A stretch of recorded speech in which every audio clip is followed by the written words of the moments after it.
Hi, this is Cole Whiteley, and for my video project, I decided to make it on marine pollution because I feel like it's an issue that's not discussed enough, and it's something that can really have a big impact on us in the future, so that's what I chose.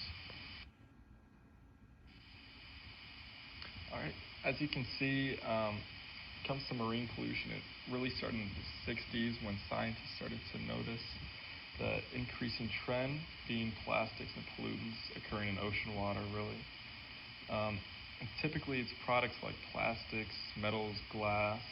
which are not biodegradable, that are found and do the most damage to marine life, really, and marine ecosystems.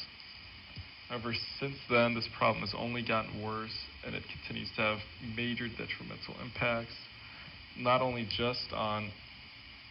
marine life and their habitats, but also to play a big role in our life, and especially in the future. Okay, main causes. When talking about the rise in temperature of ocean water,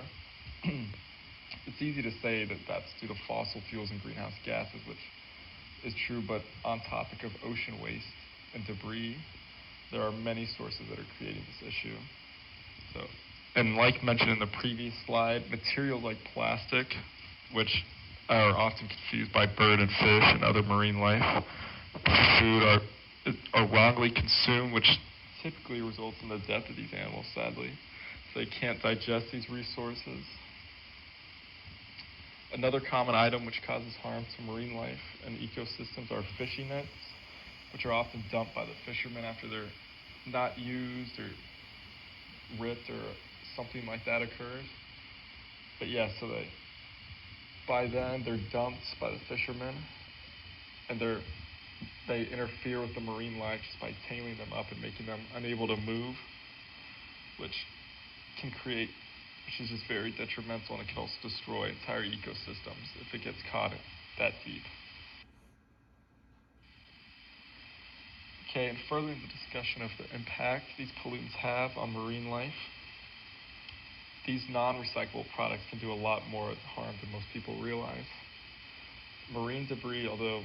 very capable of harming and killing marine life, is also very capable of damaging and destroying entire animal habitats above and below the surface. And not only does it have effects on the environment and these animals within, but it can also severely impact fishing and maritime industries, as lack of supply of certain fish can affect the amount that these fishermen are needed to produce to provide for their families,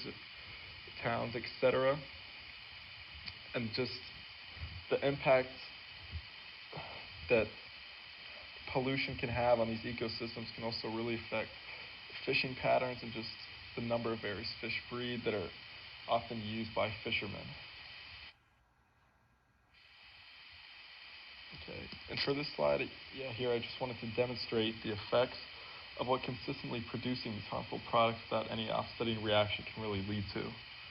But yeah, so a little background information on the Great Pacific Garbage Patch, as you can see, which has been growing for the past several decades due to the increased rate in pollution. It contains over 3.6 trillion pieces of plastic and other garbage contained in it as well, which has been contaminating that region of the North Pacific Ocean and has been very detrimental to the marine life and ecosystems around it. Although there have been several attempts at reducing its size through cleanups, it still manages to be twice as large as the state of Texas, although the picture really doesn't do it justice.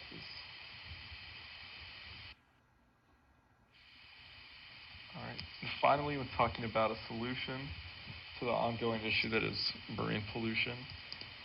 I feel like the only way, or at least my opinion, I feel like the only way it could actually be resolved is if large corporations and conglomerates slowed or completely stopped the production of materials like plastic, styrofoam, which do so much damage environmentally. Although cleanups, they are effective, it's just compared to the amount of garbage and pollutants that are in the water, it just hardly makes a dent. So whether the production of these materials were banned or an eco-friendly replacement became available, that was cheaper, which is really just the ultimate driving factor for these businesses. I really don't feel like there's any other option that would fix the issue at hand, because at the end of the day, for these businesses, it's just whichever is the cheapest option available for them is the one that they're going to take, whether or not it affects